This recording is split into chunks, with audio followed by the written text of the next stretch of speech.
Impact. बाकी ठीक है, प्रजातंत्र में हार जीत होती है। उम्मीद से जो उम्मीद थी वो नतीजे नहीं आ सके, लेकिन वोट परफॉर्मेंस में हम कहीं पीछे नहीं रहे।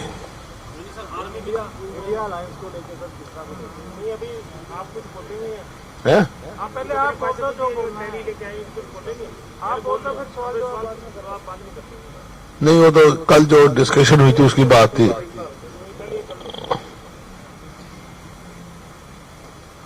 बहुत सारे हुए। एक तो ये हरियाणा कौशल रोजगार निगम जो है ना, ये रोजगार लोगों का जो युवा पीढ़ी है उसके भविष्य के साथ खिलवाड़ की जा रही है। आरक्षण भी नहीं लागू हो रहा। कैसे आरक्षण होगा, नीति भी बनाई उन्होंने, लेकिन पारदर्शिता दी है। कितनी आज तक इसमें लगे हैं और क्या हुआ। अभी मेरे को जो सेंट्रल सेक्रेटरीट में, यहाँ सिविल सेक्रेटरीट में जो लगे हुए हैं, मेरा 4th क्लास एम्प्लॉय थे, वो पहले कॉन्ट्रैक्चुअल थे और रोजगार उसमें आ गए। तो जो हमारा होगा क्या। तो ये एक जो है, हमने कई बार कह चुका, ये खिलवाड़ है कौशल रोजगार योजना। सरकार से सवाल है मेरे कि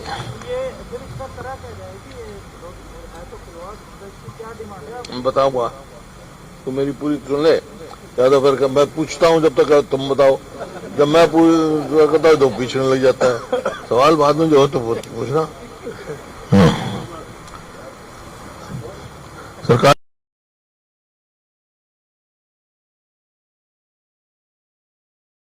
ये बताए, अगर पक्की भर्ती की जाएगी तो इन कर्मचारियों के लिए सरकार में क्या प्रावधान होगा। कुल मिलाकर जो है कौशल रोजगार निगम जो है युवाओं के भविष्य के साथ खिलवाड़ है। यह सरकार इस निगम के जरिए प्रदेश के युवाओं का शोषण कर रही है।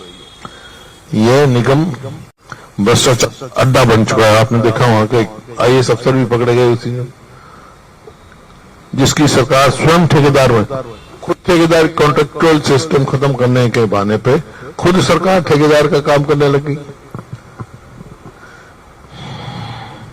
इसमें संवैधानिक कॉन्स्टिट्यूशनल जो रूल है के अनुसार ना धरातल पर आरक्षण का प्रावधान है, ना ही मेरिट है, ना तो मेरिट है। इसमें कोई ट्रांसपेरेंसी नहीं है, ना कोई मतलब कॉन्स्टिट्यूशनल जो रिजर्वेशन है वो उसका वो कोई है, योग्यता का कुछ नहीं है, पारदर्शिता ही नहीं है।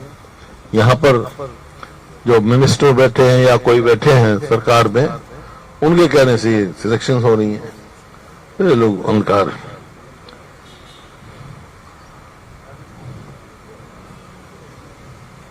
दूसरा जो चिंता का विषय है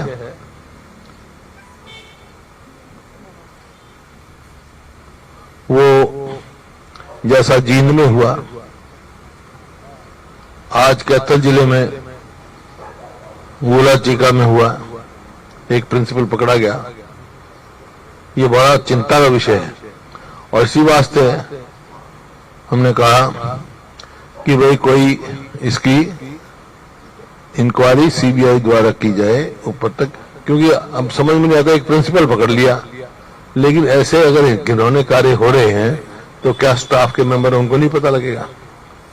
तो क्यों नहीं इसकी जांच की जाती, क्यों नहीं वो आए, क्यों नहीं जो हमारी बेटियों के स्कूल हैं जहां पे पढ़ते हैं वहां कंप्लेंट बॉक्स क्यों नहीं रखे गए।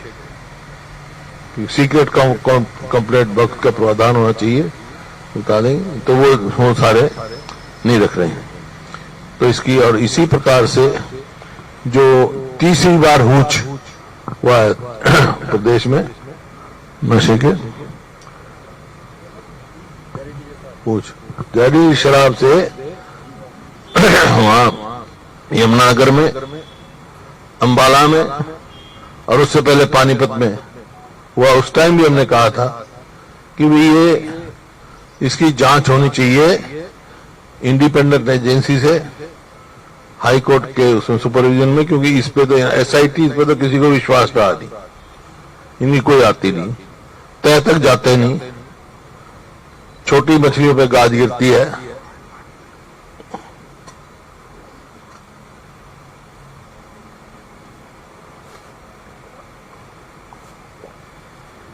वो नहीं ये खींचता भाई आवाज। तो इस प्रकार से जो है इसकी जांच होनी चाहिए, क्योंकि बगैर किसी संरक्षण के इतनी बड़ी नहीं हो सकती। 2 साल में इतनी ऊंच हो जाए और इतनी मौत हो जाए।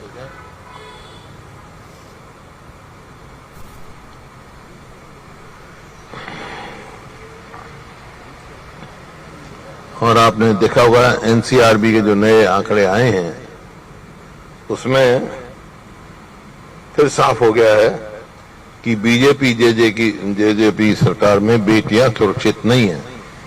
दिल्ली और हरियाणा पूरे देश में सबसे अनसेफ महिलाओं के लिए माना गया है। बच्चे लापता हैं 2600। इस प्रकार से आप पूरा देखोगे तो बहुत वो है। और तीसरा जो है नशा, जिस प्रकार से ड्रग्स चिट्टा और ड्रग्स फैल रहे हैं, इसमें जो कि नशे से बहुत दूर था। 2022 में नशाखोरी के चलते 73 लोगों ने आत्महत्या कर ली। 3783 नहीं आता हाँ 22 में 3783 आत्महत्या हुई नशाखोरी के चलते होगी ना हरियाणा। नशाखोरी इस वजह से सर, नशाखोरी के चलते 2022 में 3000 से ज्यादा आत्महत्या हुई है। मतलब तो वो टोटल इतनी आत्महत्या हुई हैं। और इसका टाइम नशाखोरी के चलते हरियाणा में 73 लोगों ने आत्महत्या कर ली 2022 में। हाँ, जबकि पंजाब में ये आंकड़ा 54 है, हिमाचल में 26 है। मतलब पंजाब से ज्यादा नशा हरियाणा में आ रहा है और ये बड़ा चिंता का मामला है।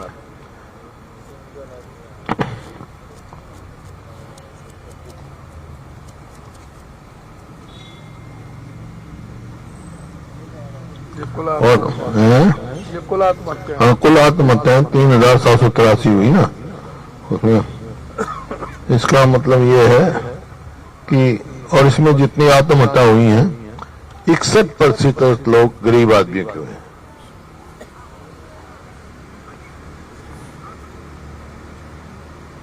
प्रदेश में रोज 3 हत्याएं होती हैं और 2022 में 1020 लोगों की हत्याएं हुई। दिन दहाड़े वारदातों की बात करें तो हरियाणा ने यूपी बिहार को भी पीछे छोड़ दिया। महाराष्ट्र के बाद ऐसी वारदातों में दूसरा नंबर हरियाणा का आता है।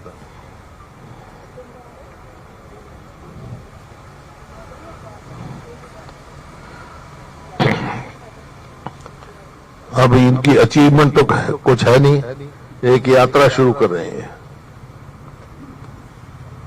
विकसित भारत संकल्प यात्रा। हरियाणा में क्या संकल्प दिखाएंगे, क्या विकास दिखाएंगे हरियाणा में? सिर्फ हरियाणा में भाजपा सिर्फ प्रचार प्रसार और प्रायोजित खबरें समाचार की पार्टी बनकर रहेगी। आप देख रहे रोज एक पूरे पेज की एडवर्टीजमेंट आती है कि हमने ये किया है, धरातल में कुछ भी नहीं है, सिर्फ अखबारों तक रह गई इनकी विकास की विकसित जो है इनका। अपने राजनीतिक एजेंडा को चलाने के लिए जनता की गाड़ी कमाई को लुटाया जा रहा है। मतलब सरकारी संसाधनों का दुरुपयोग हो रहा है।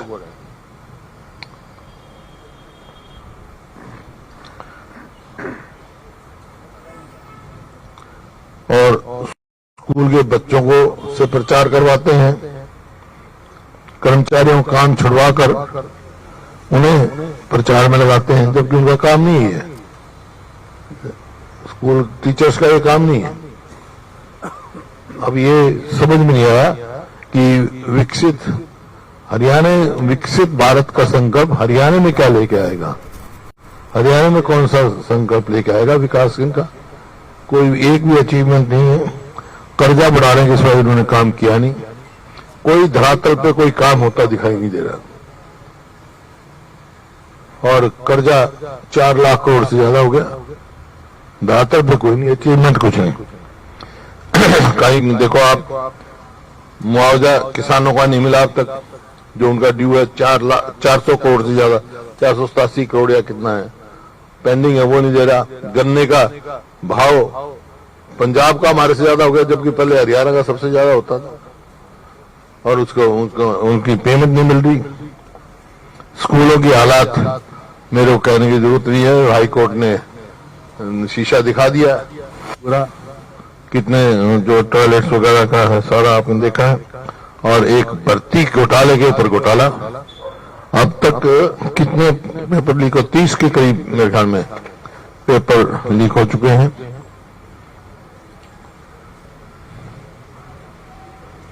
खूब पुअर खोल रही है भर्ती के बारे में, कैश जो है ये समझो 383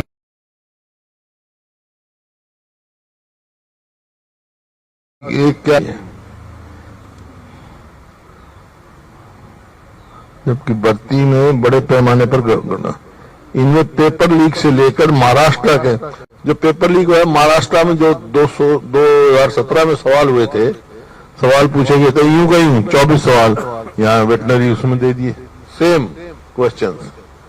तो इस प्रकार से पेपर लीक होता है। ये एक नया तरीका है भ्रष्टाचार का।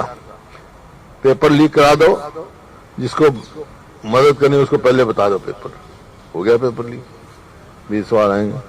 ये और यहाँ पर बड़ी धूमधाम से असेंबली बड़ी जोर शोर से जब इनका गठबंधन बना तो ये कहा गया 75% जो है रिजर्वेशन हरियाणवीज के लिए जो प्राइवेट, उसमें आज तक बताएं कितने हुए इनके, बगैर सोचे समझे। वो क्या हाईकोर्ट ने उसको रद्द ही कर दिया, उस कानून को। बयानबाजी में बहुत तेज है। जिस प्रकार से कृषि मंत्री ने कहा, कर अब माफी मांग ली उसने, मैं कुछ करना नहीं चाहता, लेकिन किसानों के लिए बहन बेटियां सबकी एक बराबर होती है भाई।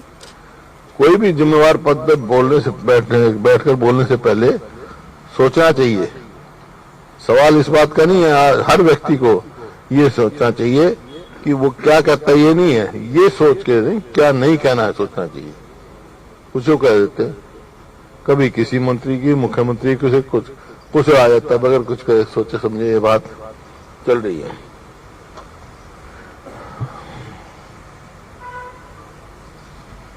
एक जो प्रेस के जो इंडिपेंडेंस है उसके ऊपर भी प्रश्न चिन्ह लग गया है। जैसे पेंशन में कंडीशन लगा दी भाई, जब तक कोई दोषी नहीं होगा उसकी पेंशन कैसे कर सकते हैं आप? पत्रकारों को जो पेंशन दी जा रही है उस पर कंडीशन लगाई जा रही है। ये एक किस्म से उनके ऊपर दबाव बनाने का काम किया जा रहा है।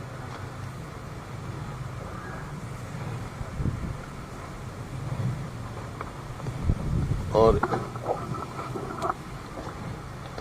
ये हमारा कार्यक्रम है जो कल मीटिंग में फैसला हुआ था कि 24 दिसंबर को सिरसा में पब्लिक मीटिंग होगी डिस्ट्रिक्ट लेवल की।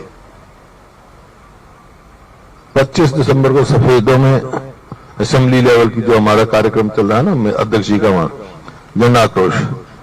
31 दिसंबर को लाडवा में होगी जन आक्रोश। 1 जनवरी में हमारे करनाल में जिला कार्यकर्ता सम्मेलन होंगे। 2 जनवरी को लू में जिला कार्यकर्ता सम्मेलन। 3 जनवरी को फरीदाबाद में जिला कार्यकर्ता सम्मेलन।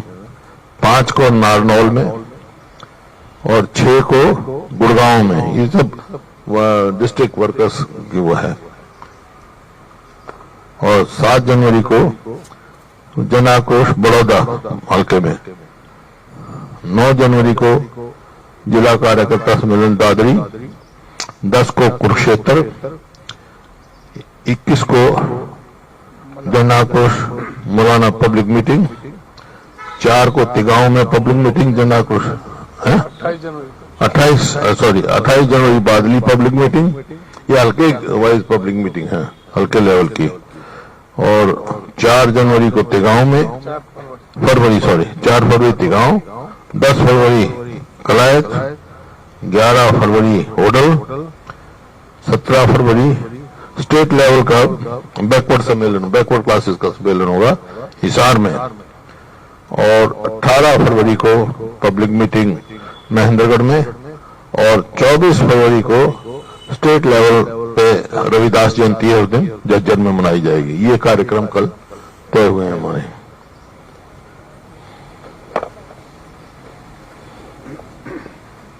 अभी मेरे को एक वो अपना सब्जी मंडी की उनका आया था एसोसिएशन का मार्केट फीस का।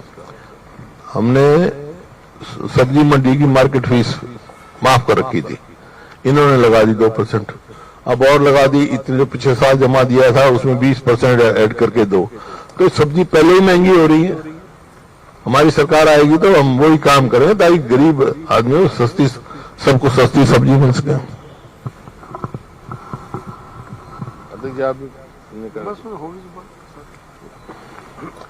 अब कोई भी आप सवाल पूछ सकते हैं।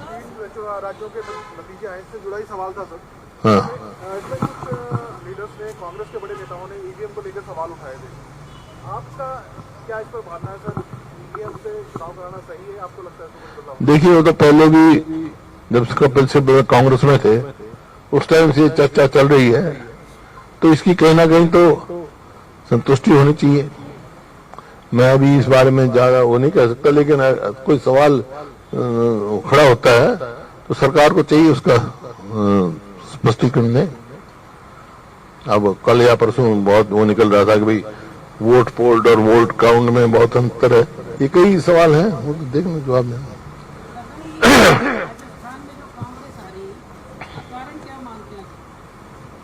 हार जीत प्रजातंत्र में हार जीत लगाओ, कारण क्या है? लेकिन वोटों का कोई ज्यादा अंतर नहीं है, 2% का। पिछली बार कांग्रेस जीती थी, अब क्या हार गई? उससे पहले बीजेपी आ रही थी, वो जीत गए थे। वहां तो रिवाज है, एक बार उसकी एक बार उसकी। एनसीआरबी का डेटा आप कोट कर रहे थे, हाँ, तो अभी तो बात आ रही है कि जो गैंगस्टर्स हैं, अब मोनू मानसर है, अभी जो नितिन फौजी की बात आई है, तो आपको लग रहा है कि ये हरियाणा में इस तरह से ज्यादा हो रहा है जब हरियाणा पंजाब जैसे है? मैं वो तो कई बार कह चुका मैडम, कानून व्यवस्था जो है हरियाणा में बिल्कुल चौपट हो चुकी है। ऐसा लगता है हरियाणा में सरकार ही नहीं है, फ्री फॉर ऑल हुआ हुआ है।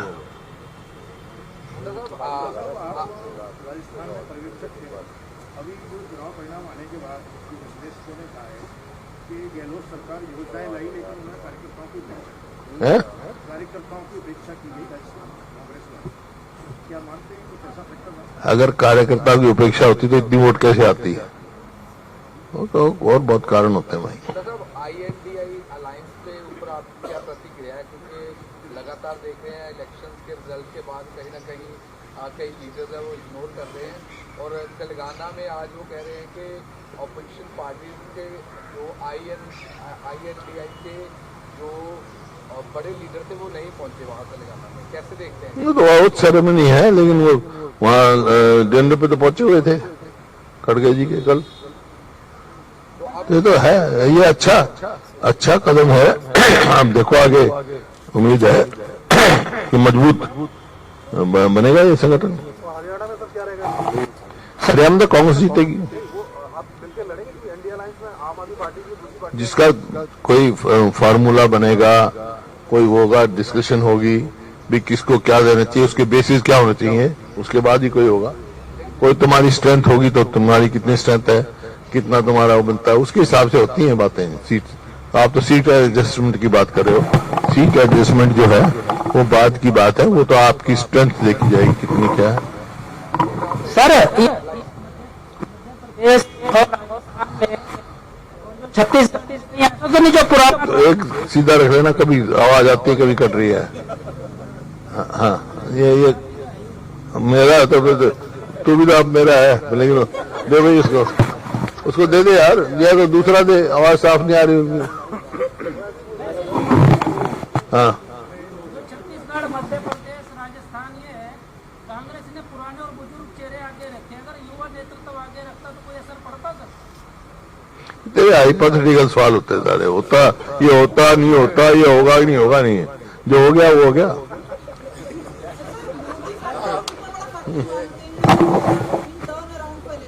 है मोदी फैक्टर स्टेट इलेक्शंस में कितना बड़ा फैक्टर? नहीं, मैं बता चुका, स्टेट में तो लोग मन बना चुके हैं। हरियाणा में तो कांग्रेस की सरकार बनाने जा रहे हैं और लोकसभा में भी अच्छी सीटें आएंगी, हमारी एक भी नहीं। ये जो नई चर्चा आई है कि लोकसभा के साथ विधानसभा के चुनाव हो सकते हैं, एक तो ये बताएं कि आपका इस पर क्या कहना है, दूसरा कांग्रेस तैयार है? बिल्कुल तैयार है, वो जब लोकसभा से पहले ही करा ले, आप करा ले, हम तब भी तैयार हैं। लोकसभा के साथ करा ले उसमें भी तैयार हैं, उसके बाद करा ले उसमें भी तैयार हैं। हरियाणा में मुद्दा है क्या? है कास्ट सेंसस हरियाणा में मुद्दा रहेगा या नहीं रहेगा? कास्ट सेंसस तो पार्टी का फैसला है। नायक सिंह सैनी 80 पार का नाम ले रहे हैं जिस समय। पिछली बार 75 का दिया था, 40 आए तो 80 पार और घट जाएंगी, और घट जाएंगी, 40 भी नहीं आए, 40 तो बहुत दूर है इनकी, आधी हो जाएंगी। 80 का नारा दे रहे हैं तो उसमें 2 को डिवाइड कर दे, 2 पे 40 रह जाएगी। 40 रहेगी थी ना, 4 से डिवाइड कर दे उसको, 80 को 4 से डिवाइड कर दे। 80 को 4 से डिवाइड, 80 को 4 से डिवाइड कर, सॉरी मतलब 4 से डिवाइड कर, 40 बन जाएगी, बन जाएगी। मेरे 50 आ गए तो 40 उसके आगे पर क्या होगा, 40 बना। साहब ये जो आपने कहा कि राज्यों के चुनाव जो हुए थे जिसमें 10 लाख वोट कांग्रेस की बीजेपी से ज्यादा है, हाँ, इससे खुश है कांग्रेस? परफॉर्मेंस की बात है ना भाई, खुश तो मैं कह चुका हूँ, हम इस बात पार्टी जो जितनी उम्मीद थी पार्टी को उस उम्मीद नहीं, उसके मुताबिक नतीजे नहीं आए, लेकिन परफॉर्मेंस से लोगों के हिसाब से संतुष्ट है। कोई ऐसी बात नहीं है कोई बहुत ज्यादा डिमोलाइजेशन हो गई है या हो गया, अभी उम्मीद है। सीट एक अलग बात है, सवाल तो वोट का है, देश का। सरकार तो सीटों से ही बनेगी ना, वोट ज्यादा एक राज्य में मिलती, जिसमें ज्यादा सीट आई है उसमें ज्यादा वोट पड़ी। 3 राज्य क्यों राजस्थान में 2% का फर्क है, फिर यहाँ हिमाचल में एक राष्ट्रीय सरकार बनी कांग्रेस की। हाँ, सवाल ये है कि सरकार ना बनना, इसके सरकार कांग्रेस को चिंता हुई या नहीं हुई? नहीं वो तो देखो, प्रजातंत्र में सब सरकार बनाना चाहते हैं, नहीं बनती है तो एनालिसिस करते हैं उसका, लेकिन कमजोर नहीं है।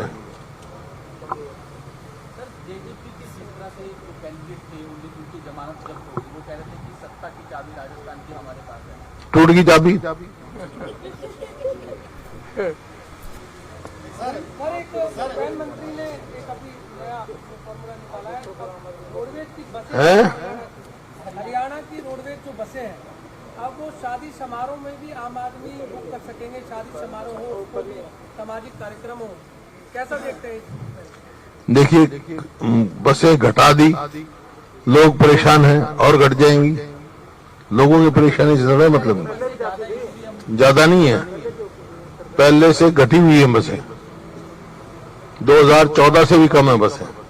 सर इंडिया अलायंस से अनिल विज सर अभी हेल्थ डिपार्टमेंट नहीं देख रहे सर, 2 महीने से ज्यादा बीत चुके हैं, तो इसको लेकर आप लोग क्या रणनीति आपकी किस तरह सदन में उठाएंगे सर? भाई अनिल विज मेरे मित्र हैं, इनके साथ शुरू से ही ऐसा हो रहा है, गृह मंत्रालय दिया तो सीआईडी नहीं दी, यही हाल स्वास्थ्य मंत्रालय में है।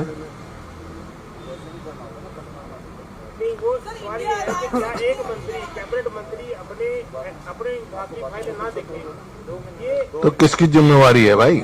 मुख्यमंत्री की जिम्मेवारी होती है कि सरकार का काम नहीं रुकना चाहिए। अच्छा, मंत्री की कोई जिम्मेवारी नहीं है? जब मंत्री काम नहीं करेगा तो उससे ऊपर तो मुख्यमंत्री है ना, ये मुख्यमंत्री को देखना है, मैंने अपनी नाराजगी बता दी सीएम को। तो फैसला लीजिए हम। भाई देखो, सफर कौन है? आम आदमी। हाँ, why should they suffer? Who is the responsible?